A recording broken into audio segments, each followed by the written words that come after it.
السلام علیکم ورحمۃ اللہ وبرکاتہ۔ بسم اللہ الرحمن الرحیم۔ آج میرا دل کیا کہ ایک خوبصورت واقعہ آپ لوگوں کے ساتھ شیئر کروں جس کو بخاری اور مسلم نے بیان کیا ہے۔ بخاری حدیث نمبر 63 اور مسلم حدیث 11 اور 12۔ وہ نجد کا ایک بدو تھا، گفتگو اتنی شاندار اور دل پذیر کرتا کہ سننے والے حیرت زدہ رہ جاتے۔ اسے فصیح عربی پر مکمل عبور حاصل تھا، بڑا خوبصورت گوڑا چٹا رنگ، بالوں کے پٹے کانوں کی لو تک سے نکلے ہوئے جیسے چاند کے گرد ہالہ ہو۔ وہ اپنی قوم کا سفیر بن کر مدینہ طیبہ پہنچا۔ اونٹنی پر سوار یہ بدو سیدھا مسجد نبوی میں آیا۔ اللہ رے، بدوی فطری بے خوفی کہ اپنی اونٹنی بھی مسجد کے اندر لے گھسا۔ اونٹنی ایک کونے میں بٹھا دی اور خود اس حلقے کی طرف بڑھا جہاں سرور کائنات صلی اللہ علیہ وسلم تشریف فرما تھے۔ حلقے کے قریب پہنچا تو سلام نہ دعا چھٹتے ہی اس نے بدوی لہجے میں پوچھا کہ محمد صلی اللہ علیہ وسلم کہاں ہیں؟ اللہ کے رسول صلی اللہ علیہ وسلم صحابہ کرام کے درمیان ٹیک لگائے تشریف فرما تھے۔ صحابہ کرام نے کہا، یہ جو روشن چہرے والے ٹیک لگائے بیٹھے ہیں یہی حضرت محمد صلی اللہ علیہ وسلم ہیں۔ اب وہ بدو اللہ کے رسول سے براہ راست مخاطب ہوا، کہنے لگا، آپ ہی ابن عبد المطلب ہیں؟ ارشاد ہوا، تمہارے سوال کا جواب دیا جا چکا ہے۔ یہ شخص جس کا نام زمام بن سلیبہ تھا نجد کا رہنے والا تھا۔ داعیان توحید جب اس کے علاقے کے قبیلہ بنو سعد میں پہنچے تو ان لوگوں نے جو طبعاً دورس اور معاملہ فہم تھے رسول اللہ صلی اللہ علیہ وسلم کے سفیر سے خاصی معلومات حاصل کیں۔ بہت سارے سوال جواب ہوئے، دین کیا ہے، اللہ اور اس کے رسول کے بارے میں، ارکان اسلام کے بارے میں انہیں بہت کچھ بتایا گیا۔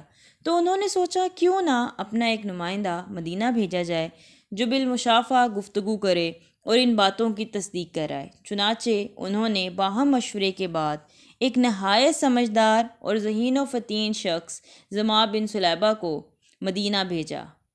ہر چند یہ بدو تھا مگر اتنے اچھے اسلوب سے گفتگو کرتا تھا کہ اس کے انداز گفتگو پر عمر فاروق رضی اللہ تعالیٰ عنہ جیسی شخصیت نے فرمایا، میں نے زمام سے بہتر اور مؤثر گفتگو کرنے والا کوئی شخص نہیں دیکھا۔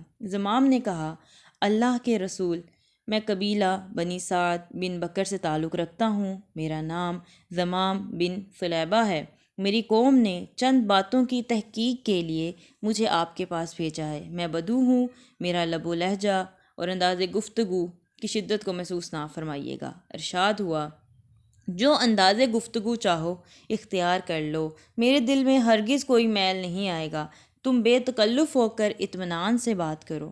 اب اس نے بولنا شروع کیا آپ صلی اللہ علیہ وسلم کو کہ آپ صلی اللہ علیہ وسلم کے رب اور آپ سے پہلوں کے رب کی قسم دے کر پوچھتا ہوں کہ کیا واقعی اللہ رب العزت نے آپ صلی اللہ علیہ وسلم کو تمام انبیاء ابنائے آدم کی طرف نبی اور رسول بنا کر بھیجا ہے؟ ارشاد ہوا، اللہم نعم، ہاں اللہ گواہ ہے، اسی نے مجھے منصب رسالت عطا فرمایا ہے۔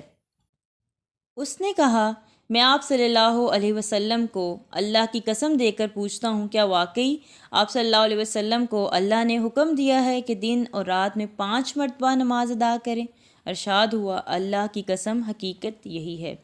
اس نے اگلا سوال کیا کہ میں آپ صلی اللہ علیہ وسلم کو اللہ کی قسم دے کر پوچھتا ہوں، کیا واقعی اللہ نے آپ کو حکم دیا ہے کہ سال بھر میں 1 ماہ رمضان کے روزے رکھیں؟ فرمایا، اللہ کی قسم ایسا ہی ہے۔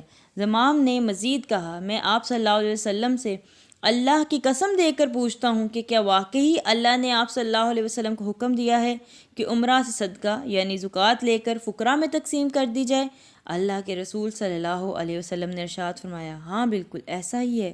اب زمام نے بساختہ کہا، جو احکام آپ صلی اللہ علیہ وسلم لے کر آئے ہیں میں ان پر ایمان لاتا ہوں۔ یہاں یہ جو واقعہ بیان ہوا یہ بخاری کے اندر ہے۔ آگے ان کے کچھ سوال جواب کی جو شکل ہے ہمیں صحیح مسلم سے ملتی ہے کہ آگے مزید زمام نے پوچھا، ان بلند و بالا آسمانوں کو کس نے بنایا ہے؟ ارشاد ہوا، اللہ تعالیٰ نے۔ اس نے دریافت کیا یہ زمین کس نے بچھائی ہے؟ ارشاد فرمایا اللہ نے۔ عرض کیا اچھا تو ان پہاڑوں کو کس نے نصب کیا ہے؟ جواب ملا اللہ تعالیٰ نے۔ اس نے کہا جس ذات نے آسمانوں کو بلند کیا، زمین کو بچھایا اور پہاڑوں کو نصب کیا، اس کی قسم دے کر پوچھتا ہوں کیا اسی نے آپ کو ہمارے لیے رسول بنا کر مبعوث فرمایا ہے؟ اللہ کے رسول ٹیک لگا کر تشریف فرما تھے۔ یہ سوال بڑا اہم تھا۔ آپ نے فوراً ٹیک چھوڑ دی، سیدھے ہو کر بیٹھ گئے۔ چہرہ اقدس احساس ذمہ داری سے سرخ ہو گیا اور اب آپ نے ارشاد فرمایا اللہم نعم، اللہ شاہد ہے، واقعہ یہی ہے۔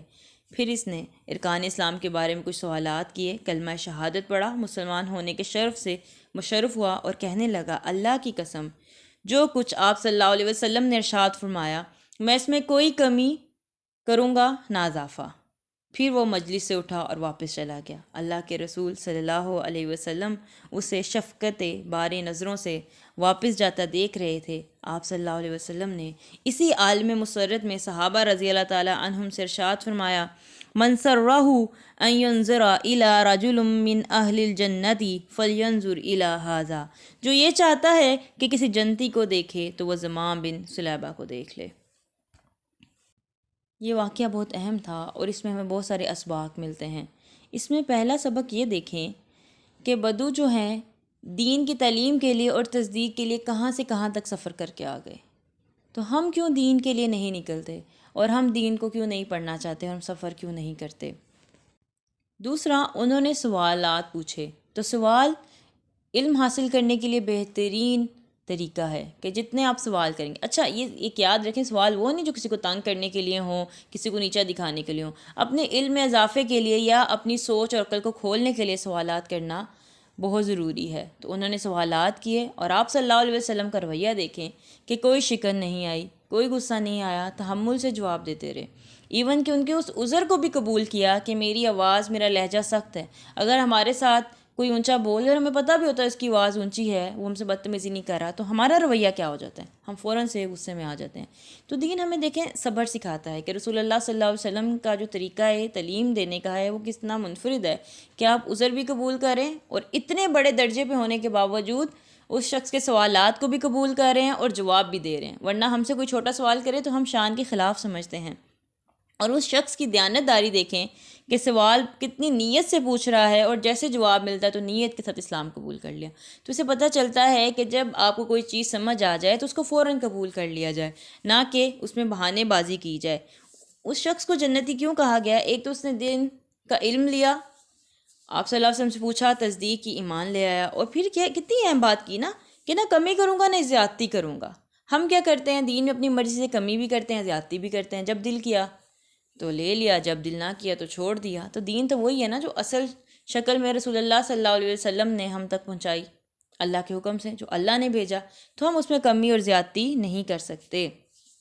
تو یہ خوبصورت واقعہ تھا کہ صحابہ کرام اور نبی کریم صلی اللہ علیہ وسلم کی آپس میں محبت اور شفقت کا کیا عالم تھا۔